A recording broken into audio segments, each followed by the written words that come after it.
Headlines प्रायोजक राम बंधू लोणचे. आता प्रत्येक जण जिंकेल.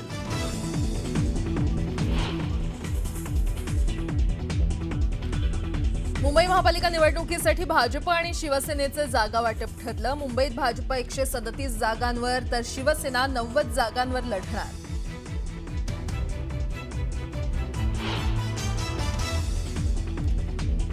मुंबई महानगरपालिकेसाठी मनसेची पहिली यादी जाहीर. पहिल्या यादीत 33 उमेदवारांचा समावेश.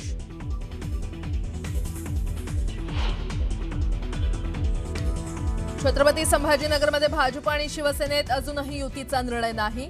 नाराजांची शिरसाटांच्या निवासस्थानी गर्दी. तर भाजपचा सकारात्मक प्रस्ताव न आल्यास वेगळा निर्णय घेण्याचा शिरसाट यांचा इशारा.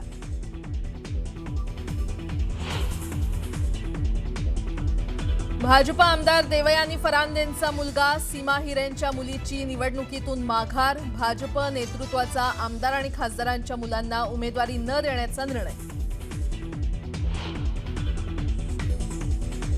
मुंबईच्या माजी महापौर किशोरी पेडणेकरांना अखेर एबी फॉर्म मिळाला. वॉर्ड 199 मधून उमेदवारी जाहीर.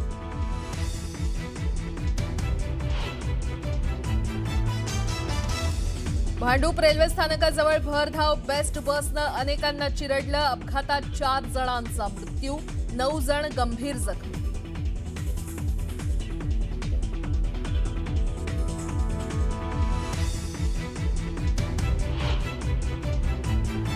महापालिकेमध्ये भाजपसोबत शिवसेनेची युती तुटली आहे. राज्यात युती असून देखील भाजपनं सांगलीमध्ये सन्मानजनक जागा दिल्या नाहीत असा आरोप शिवसेना नेते आणि राज्याचे पर्यटन मंत्री शंभूराज देसाई यांनी केलाय.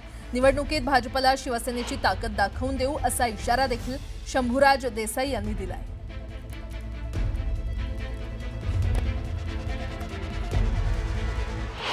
आम्ही शिवसेना म्हणून लढतोय. युतीत एकत्र लढलो असतो तर दबाव टाकण्याचा विषय येत होता. आता त्यांचे अर्ज त्यांनी भरलेत, आमचे अर्ज आम्ही भरलेत.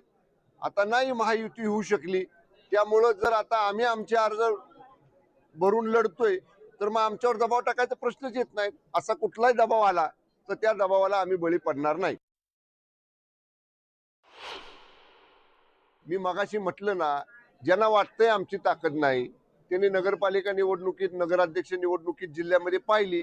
पुन्हा एकदा आमची ताकद महानगरपालिकेमध्ये आम्ही लोकशाही मार्गाने दाखवू. त्यामुळं बोलण्यापेक्षा कृती करायची, रिझल्ट दाखवायचा, हे आदरणीय शिंदे साहेबांनी आम्हाला शिकवलेलं आहे. त्याप्रमाणे आम्ही लढू, मेहनत करू, मतदारापर्यंत जाऊ. पुढची बातमी पाहूयात. महापालिकेच्या निवडणुकीत उमेदवारीवरून सगळ्याच पक्षांमध्ये नाराजी उफाळून आली आहे. उमेदवारीवरून कार्यकर्त्यांनी आपल्या नेत्यांकडे जात नाराजी व्यक्त केलेली आहे, तर काही थेट दुसऱ्या पक्षाचा झेंडा हाती घेतलाय. मुंबईमध्ये उद्धव ठाकरेंचं निवासस्थान असलेल्या मातोश्रीबाहेर भाऊ बहिणीनं आंदोलन केलं. उमेदवारीसाठी अंजली सूर्यवंशी आणि चेतन सूर्यवंशी यांनी आंदोलन केलं. तर तिकडे पुण्यामध्ये धनंजय जाधव यांनी अजित पवार यांच्या राष्ट्रवादीमध्ये प्रवेश केला. भाजपमधून तिकीट डावलल्यानं धनंजय जाधव यांनी अजित पवार यांच्या राष्ट्रवादीमध्ये प्रवेश केलाय. तर छत्रपती संभाजीनगरमध्ये महायुतीत नाराजी नाट्य रंगलं. भाजप आणि शिवसेनेमध्ये असलेल्या जागावाटपाचा तिढा अजूनही सुटलेला नाहीये. शिवसेनेच्या जिल्हाप्रमुखांनी नाराजी व्यक्त करत निवडणुकीतून माघार घेतली आहे. तर जळगावात महिला उमेदवाराच्या डोळ्यात पाणी आलं. पवारांच्या राष्ट्रवादीनं उमेदवारी न दिल्यानं महिला उमेदवार भावूक झाल्या.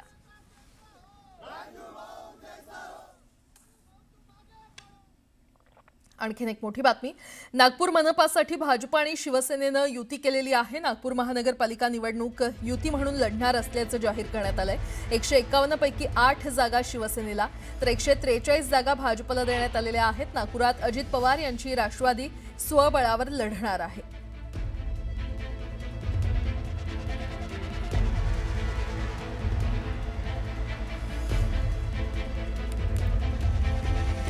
भाजपकडून बंडखोरी टाळण्यासाठी उमेदवारांची यादी जाहीर न करता थेट एबी फॉर्मचं वाटप करण्यात आलेलं आहे. अनेक ज्येष्ठ दिग्गज नगरसेवकांना भाजपनं डच्चू दिलाय. तर भाजपकडून सुमारे 20च्या वर तरुण उमेदवारांना संधी देण्यात आलेली आहे. भाजपकडे 151 जागांसाठी 1800 लोकांनी अर्ज केले होते.